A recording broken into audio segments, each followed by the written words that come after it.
Entre les lignes maintenant avec Clément Viktorovitch, bonjour. Bonjour Jules. Comme tous les dimanches avec nous, docteur en sciences politiques, vous décortiquez tous les éléments de langage, toute la communication quand il s'agit de dossiers politiques importants de la semaine et on les décrypte ici avec vous. Aujourd'hui, nous allons parler d'un des sujets épineux du moment dans cette rentrée politique, la réforme des retraites.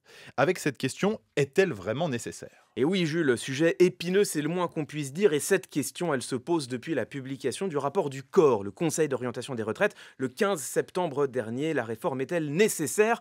Pour le gouvernement, les conclusions à en tirer seraient implacables. Ce texte, le rapport du COR, mettrait en lumière l'absolue nécessité de réformer les retraites. C'est ce qu'expliquait le ministre du Travail, Olivier Dussopt, mardi dernier sur RTL.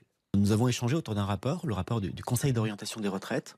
Ce rapport dit que le système de retraite connaît un très léger excédent en 2021-2022, mais que dès 2023, ce sont presque 2 milliards d'euros de déficit. En 2027, c'est-à-dire demain, plus de 12 milliards de déficit, et en 2030, une vingtaine de milliards de déficit. Ce sont des chiffres qui sont partagés et qui montrent qu'il nous faut agir pour à la fois améliorer le système de retraite et le préserver dans le temps. Il nous faut agir. Ici, Olivier Dussopt s'appuie effectivement sur l'un des indicateurs mentionnés dans le rapport, celui d'ailleurs dont on parle le plus, le solde du système de retraite. Concrètement, la question c'est, est-ce qu'on fait rentrer suffisamment de cotisations pour financer les pensions ? Et effectivement, il devrait y avoir un déficit à combler durant les 25 prochaines années, après quoi le système pourrait bien revenir à l'équilibre. Donc la réforme est effectivement indispensable ? Eh bien Jules, en fait c'est plus compliqué que ça. En s'appuyant sur le même rapport, les syndicats parviennent à des conclusions opposées. C'est le cas par exemple de Laurent Berger, le secrétaire général de la CFDT. Il était dimanche dernier au micro de France Inter et France Info.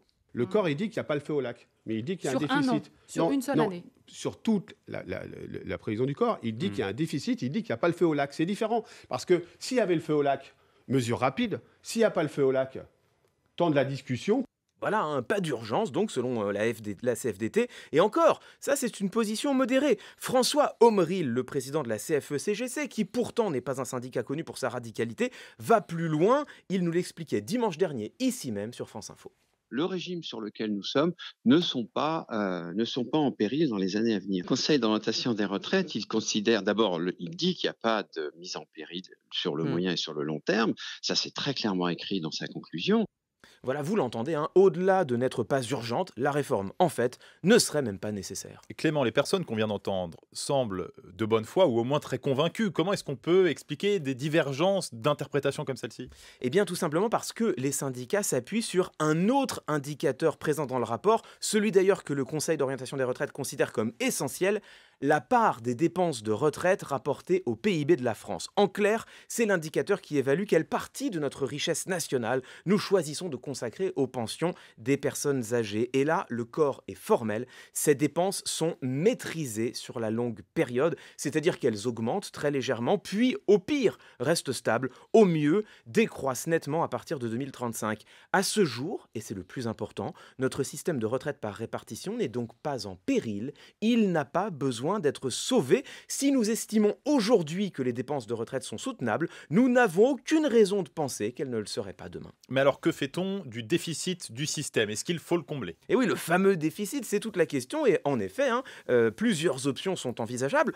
On pourrait décider d'assumer ces déficits temporaires avec de la dette. Après tout, on l'a déjà fait hier pour la crise Covid. On le fait aujourd'hui pour la crise énergétique. Ou bien, on peut choisir de jouer sur l'un des nombreux paramètres du système de retraite, parmi lesquels l'un qu'on cite assez peu, c'est le niveau des cotisations payées par les salariés et par les employeurs, qui n'a aucune raison d'être considéré comme un tabou politique. Mais ce qui est intéressant, c'est que tout cela, le gouvernement ne l'évoque jamais, pas à un seul moment. Écoutez comment Elisabeth Borne, première ministre, présentait la réforme des retraites en juillet dernier à l'Assemblée nationale. C'était durant sa déclaration de politique générale. Je le dis aujourd'hui, pour la prospérité de notre pays et la pérennité de notre système par répartition, oui, nous devrons travailler progressivement un peu plus longtemps.